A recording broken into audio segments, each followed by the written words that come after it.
ዛሬ ህዳር 1 2018 ዓመተ ምህረት ለ5 ደቂቃ ሚዲያ ያደረሱን አዳዲስና አስደሳች የፋኖ ዜናዎች ይዘን መጥተናል። ደብረ ማርቆስ ከተማ ተከባለች። ፋኖ በመካነ ሰላም ዙሪያ ታላቅ ድል አስመዝግበዋል። በዚህ ድንቅ ኦፕሬሽንም ብዛት ያለው ጠላት ተደምስሰዋል። ከዚህ በተጨማሪ ከግንባር የደረሰን የስልክ ጥሪ አለ። እስከ መጨረሻው ደቂቃ ድረስ ከኛ ከ5 ደቂቃ ሚዲያ ጋር አብራችሁን ቆዩ፣ እናስደምጣችኋለን። አንድ የምንጠይቃችሁ ነገር ደግሞ ቪዲዮ ቫይራል እንዲወጣልን ላይክ በማድረግ እንድታግዙን እንጠይቃለን። እናመሰግናለን።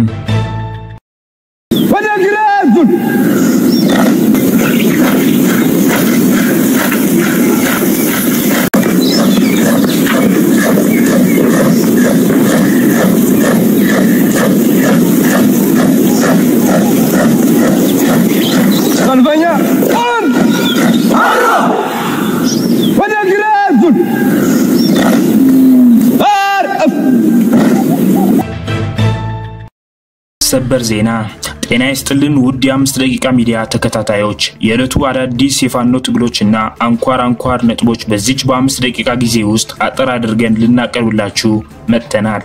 በቅድሚያ አርዕስተ ዜናዎች እናስደምጣችሁ። አሁን የደረሰን የደብረ ማርቆስ ከተማ አዲስ መረጃ አለን። በተጨማሪም አንድ ባንዳ እርምጃ ተወስዶበታል። ዝርዝር አለን፣ ታደምጡታላችሁ። በጎንደር ዙሪያ ከባድ ውጊያ የተደረገ ሲሆን ፋኖም ታላቅ ድል ተቀዳጅተዋል። የተገኙ ድሎችን በተመለከተ ከግንባር የደረሰን የስልክ ጥሪ አለ፣ እናስደምጣችኋለን። አስደንጋጭና አሳዛኝ ዜናም አለን። በአርሲ ወረዳ ከ500 እስከ 1000 ድረስ የሚደርሱ ኦርቶዶክሳውያን ተጨፍጭፈዋል። ዝርዝር አለን፣ ታደምጡታላችሁ።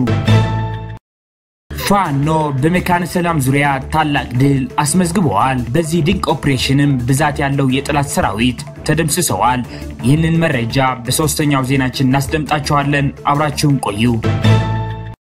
የአማራ ህዝባዊ ትግሉን የምትደግፉ ውድ አድማጭ ተመልካቾቻችን ቪዲዮውን ላይክ፣ ቻናሉን ሰብስክራይብ እንዲሁም በኮሜንት ድል ለአማራ ጀግኖች እያላችሁ ለህዝብ ብለው ጫካ ለገቡ አርበኞች እንድታበረታቱ ዘንድ በአክብሮት እንጠይቃለን።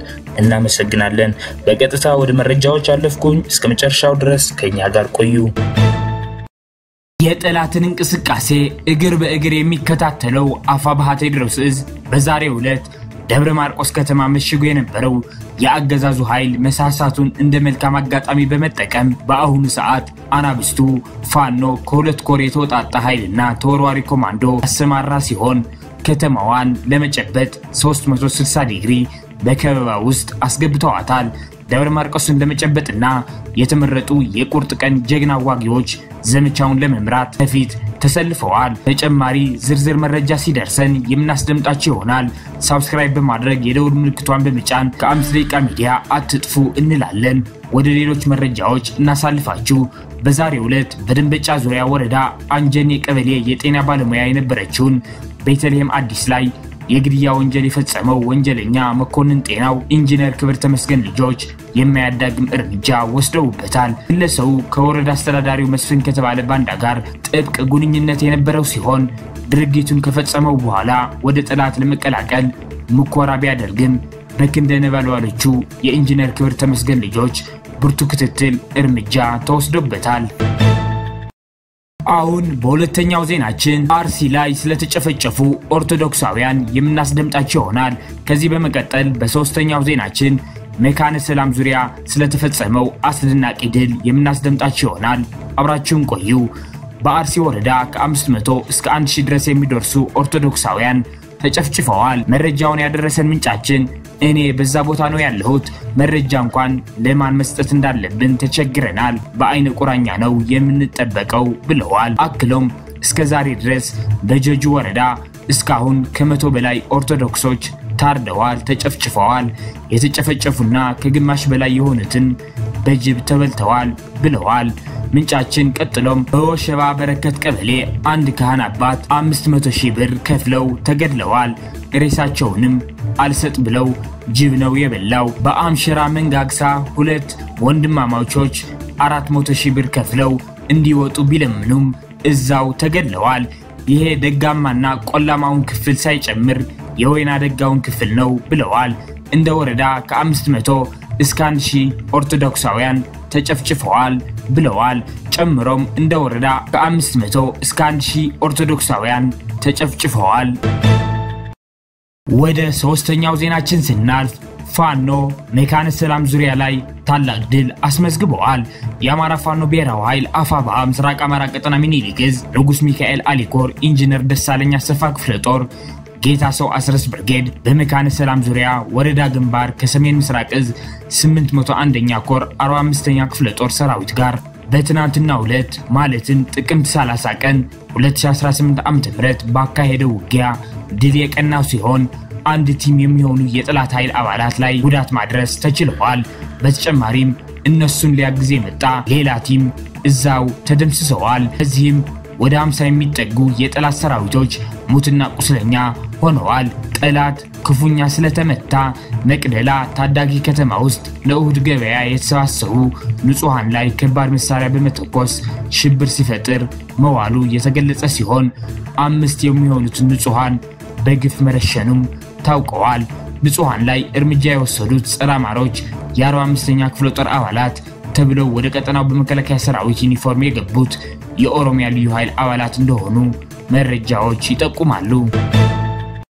በጎንደር ዙሪያ ከባድ ውጊያ የተደረገ ሲሆን ፋኖም ታላቅ ድል ተቀዳጅተዋል። የተገኙ ድሎችን በተመለከተ ከግንባር የደረሰን የስልክ ጥሪ ያለ አድምጠነው እንመለስ። አመሰግናለሁ። እናንተም ከልብ እናመሰግናለን። የአማራን ትግል ለህዝብ ጆሮ ማድረሳችሁ እንግዲህ ከ26 ጀምሮ እስካሁን ባለው አውደ ውጊያ በጣም የሚገርም ነው። እንግዲህ ጠላት ተተኳሽ ከኋላ በመኪና ነው የሚቀርብለት። እኛ ደግሞ ባለን ተተኳሽ ለተከታታይ ለ4 ቀናት ያደረግነው ውጊያ በጥሩ ጀብድ እየፈጸምን ያለነው። እንግዲህ ጠላት እየሞተ ነው ያለው፣ መቅረብ ነው። ምንም እኛውን ከመግደል ወደ ኋላ አላልንም፣ ከመደምሰስ ወደ ኋላ አላልንም። ጦርነቱ ተከታታይ ነው። ምናልባት እስከ 26 ያለው ከዛ በፊት ያለው አቅርብ ያለው ከ26 ካሁን ግን ጠላት አለማለቁ ብቻ ነው። ይመጣል ያልቃል፣ ይመጣል ያልቃል። ስለዚህ ከፍተኛው ውጊያ የተካሄደው በአዳርቃይ ወረዳ ነው። አሁን የማራፋ የድብጠለም ተከዜ ክፍለ ጦር በአዳርቃይ ወረዳ በነብራ በፍድቃና እንዲሁም በመቃ በተባለው ቀበሌ በሶስቱም ቀበሌ ተከታታይ ለ4 ቀን አውደ ውጊያው እየተካሄደ ነው። የሚገርም ውጊያ ነው።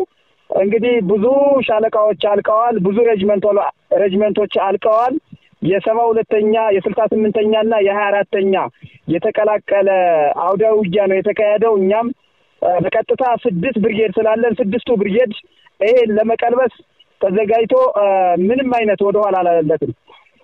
ይሄን አድርጓል። በአጠቃላይ ይሄ ክፍለ ጦር በአርበኛ አለሙ መለሰ እንዲሁም በአርበኛ ዋቢው ረታና በአርበኛ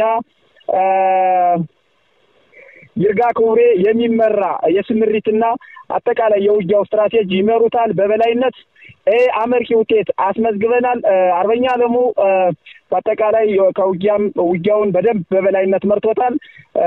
ደስ የሚል ውጊያ ነበር ለ4 ቀን ተከታታይነቱ። እኛ እንግዲህ መስዋዕት አልከፈልንም። ደስ የሚለው ነገር ጠላት በአጠቃላይ እየሞተ እየወደቀ አዝመራው ላይ እየተቀበረ ነው ያለው። በቀጥታ ገበሬው ሁሉ ከርሻው ከማሳው ቀብር ያደረገው ነው ያለ። በጣም የሚያስቀይመው ነገር እህልን እየጫሩ ማሽላም ጤፍ ዳጉሳ እየጫሩ ከዛው መቃብር ነው ያደረጉት። የሚገርም ነው እንግዲህ ያለቀው የጠላት ጦር ካቅም በላይ በጣም ተቆጥሮ የማያልቅ የሚዘገንን ነገር ነው የሆነለት። ግባ ነው የሚል ያለ ግባ ዛሬ መጨረሻ ነው ግቡ ነው የሚል። እኛም እየተቀበለ እርምጃችን በጣም በከፍተኛ ሁኔታ እየተከላከልን እየደመሰስነው ነው የምንገኘው። ውጤትም አምተናል። እንዲጠጋልንም እንፈልጋለን። ጠላት በአጠቃላይ ወደኛ እንዲጠጋልን እየፈለግን ነው ያለነው። ተራራውም አጠቃላይ መልክዓ ምድሩና ያለው የአየር ጠባይ ለኛ ምቹ ስለሆነ ወደኛ ለማስጠጋት እየሞከርንና ጠላት ወደኛ ተሰልፎ ሲመጣ እኛም ቦታዎችን መርጠን በመያዝ በአጠቃላይ የጠላት አስተላለፈ እዚህ ግባ የሚባል ብዛት ቢኖረውም እዚህ ግባ የሚባል ስላልሆነ ያለ መቀልበስ በሙሉ ዝግጁነት አሁንም ያደረግነ ነው። እያሸነፍነው መተናል። በዚህ ልክ ነው ያለነው። በተከታታይ ለ4 ቀን ግን እየተመታ ነው። ምንም ማለቂያ የለውም። እየመጣ ነው የኦሮሞ ወጣት እያስጨረሰ ያለ መራሹ ብልጽግና መንግስት እስካሁን ምንም አልተቀበረም ይገርም ማን ይቀብረዋል የሚቀብረው እንኳን የለም እኔ እንኳን እንግዲህ በአንድ ቀን ያየሁት ከ90 የጠላት ጦር ተደምስሷል በአንድ ቀን በ17 ቀን ከ90 ያላነሰ የጠላት ጦር ተደምስሷል በጣም አሰላለፉ ብዙ ይመስላል ገብቶ ግን ምንም የለም ጀሌ ይበዛበታል ለምን እንደሆነ አላወቅንም ጀሌ ይበዛበታል ሲተኮስበት ተመልሶ መሮጥ ነው ብዙ ጀሌዎች ተመተዋል የጠላት ጦር ከነነውሱም እናገኘዋለን ማከም አንችልም ምንድነው ስንለው እኔ ልብስ አልብሶ ነው ያመጣኝ አልሰለጠንኩም ምንም ዕውቀት የለኝም የውጊያ ወንድሞቼ እማውቀው ነገር የለም የሚል መልስ ነው የሰጠን በዚህ ደረጃ ነው ያለ የጠላት እንትን ከዚህ ጋር ተያይዞ መንግስት ተብየው ያቀደው የግልም ሆነ የመንግስት መሳሪያ በገበሬው ማህበረሰብ ካገኛችሁ ምንም አይነት ምረስ አሰጡት ገጀራ ጎራዴ ከቤቱ ካለ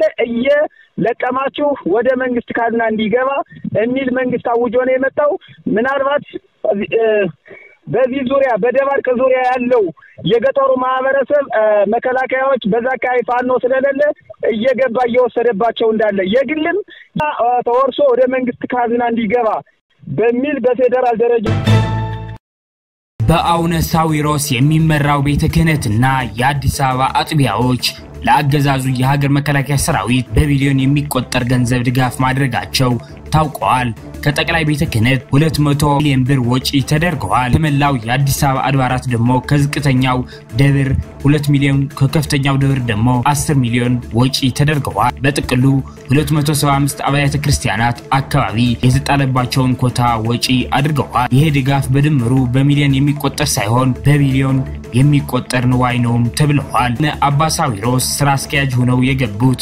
እንዲህ ያለ ድጋፍ እንዲያደርጉና የምእመናንን ሞት እንዲያሳልጡ ነው ሲሉ የውስጥ ምንጮቻችን ገልጸዋል አድማጭ ተመልካቾቻችን ለሰዓቱ የነበሩን የ5 ደቂቃ ዜናዎች እነዚህን ይመስላሉ በቀጣይ የምንሰራቸው ዜናዎች እንዲደርሷችሁ ቻናሉን ሰብስክራይብ በማድረግ እንዲሁም የደወል ምልክቱን በማብራት ቤተሰብ እንዲሆኑ እንጠይቃለን እናመሰግናለን